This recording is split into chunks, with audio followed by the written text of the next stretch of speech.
Hare Krishna everyone, welcome back to Shravanam Diaries podcast. I'm your host Sulalita Devidasi and we're continuing to read The Science of Self-Realization, the book by His Divine Grace Srila A.C. Bhakti-Vedanta Swami Prabhupada, Chapter 8, Attaining Perfection, and this section is entitled Knowing the Purpose of Life.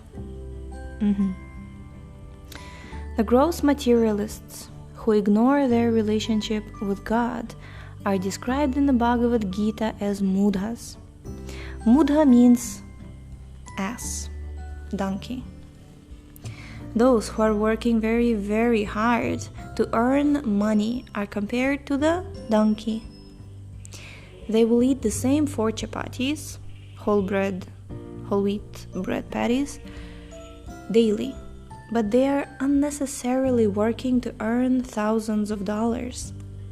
And others are described as Naradhama. Naradhama means the lowest of mankind. The human form of life is meant for God realization. It is the right of man to try to realize God. One who understands Brahman, God, is a Brahmana, not others. So that is the duty of this human form of life. In every human society, there is some system that is called religion, and by which one may try to understand God. It doesn't matter whether it is the Christian religion, the Mohammedan religion, or the Hindu religion. It doesn't matter. The system is to understand God and our relationship with Him. That's all.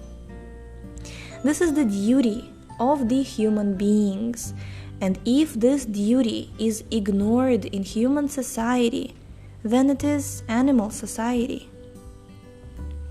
Animals have no power to understand what is God and their relationship with God. Their only interests are eating, sleeping, mating, and defending. If we are only concerned with these things, then what are we? We are animals. Therefore, the Bhagavad Gita says that those who ignore this opportunity are the lowest of mankind. They got this human form of life after evolving through 8,400,000 births, and yet did not utilize it for God realization, but simply for the animal propensities. Therefore, they are Naradhama, the lowest of mankind. And there are other persons who are very proud of their knowledge. But what is that knowledge? There is no God. I am God. Their actual knowledge has been taken away by Maya. If they are God, then how have they become dog? There are so many arguments against them, but they simply defy God. Atheism. Because they have taken to the process of atheism, their actual knowledge is stolen away. Actual knowledge means to know what is God and our relationship with God. If one does not know this, then it is to be understood then that his knowledge has been taken away by Maya. So in this way, if we try to understand our relationship with God, there are ways and means. There are books and there is knowledge, so why not take advantage of them? Everyone should take advantage of this knowledge. Try to understand that in the Bhagavad Gita and other Vedic literatures, everywhere, it is said that God is great and that although we are qualitatively one with God, we are minute. The ocean and the minute particle of water have the same quality, but the quantity of salt in a drop of water and the quantity of salt in the ocean are different. They are qualitatively one, but quantitatively different. Similarly, God is all-powerful, and we have some power. God creates everything, and we can create a small machine to fly, just like the small machines with which children play. But God can create millions of planets flying in the air.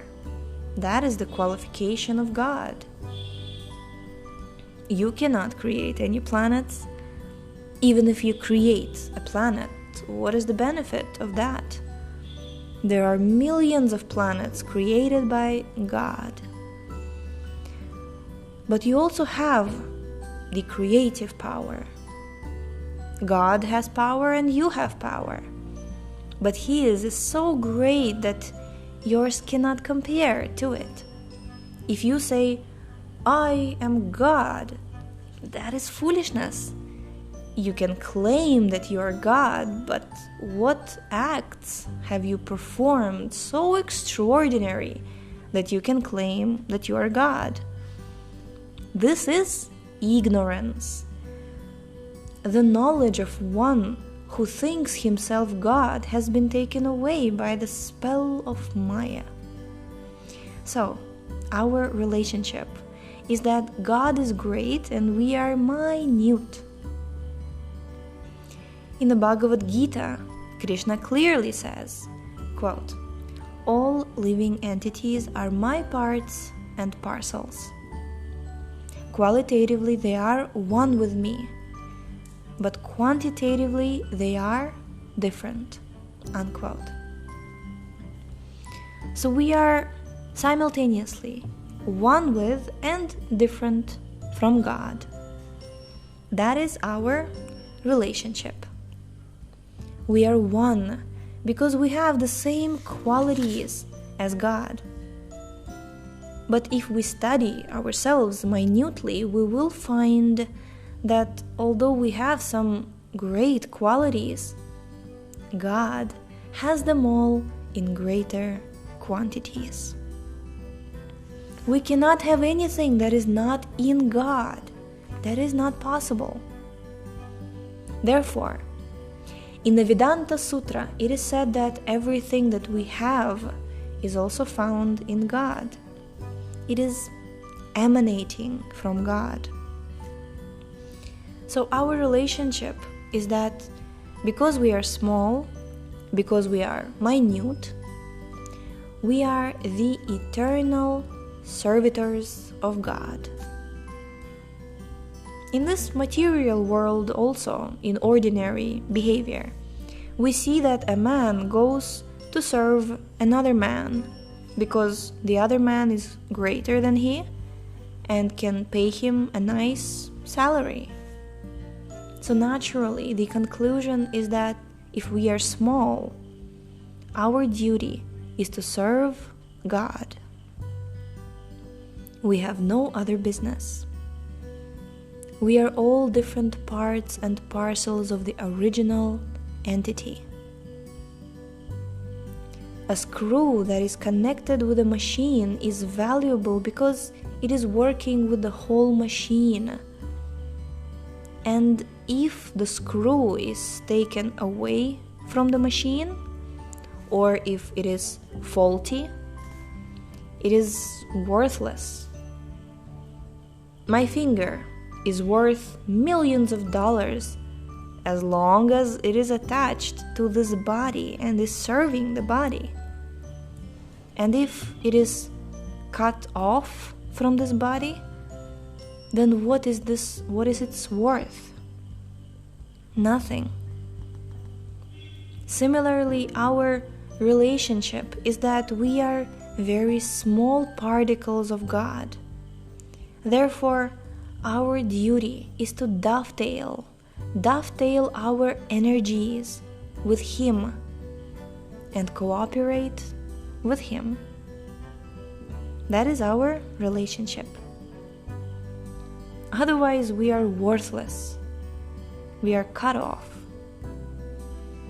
When the finger becomes useless, the doctor says, "Oh, amputate this finger, otherwise the body will be poisoned."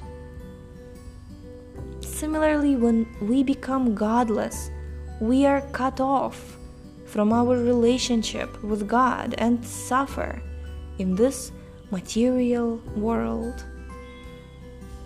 If we try to join again with the Supreme Lord, then our relationship is revived.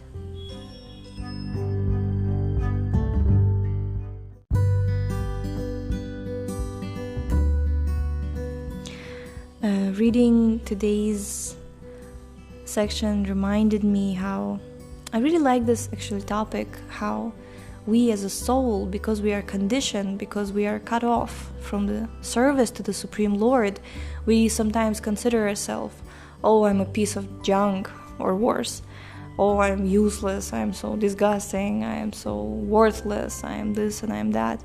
But in actuality, we are part and parcel of Krishna. We're a particle of the Supreme Lord. And if we just awaken our eternal loving relationship with Him, He is the ocean of love, and we will just drown in that ocean of nectar, and we will be in such unimaginable bliss and happiness and ecstasy of the supreme love that is so much more than us, and we will be in such an amazing company along with the wonderful, amazing servants of the Lord. But in order to do that, we have to stop misdirecting our energy and start cultivating this priceless, eternal knowledge, and then what happens? We will read tomorrow when we read the section, The Highest Love. Okay, so yes, one thing I wanted to share is that I think in Srimad Bhagavatam it is said that the soul, when it is conditioned, it is almost like crippled. We are in a crippled condition, that we don't know who we actually are. And even though the soul is more dazzling than millions of suns, it's a quote from Chaitanya Charitamrita, the soul, we're actually shining brighter than the sun, but we look at ourselves in the mirror in the morning and we go, "Whoa." Hare Krishna.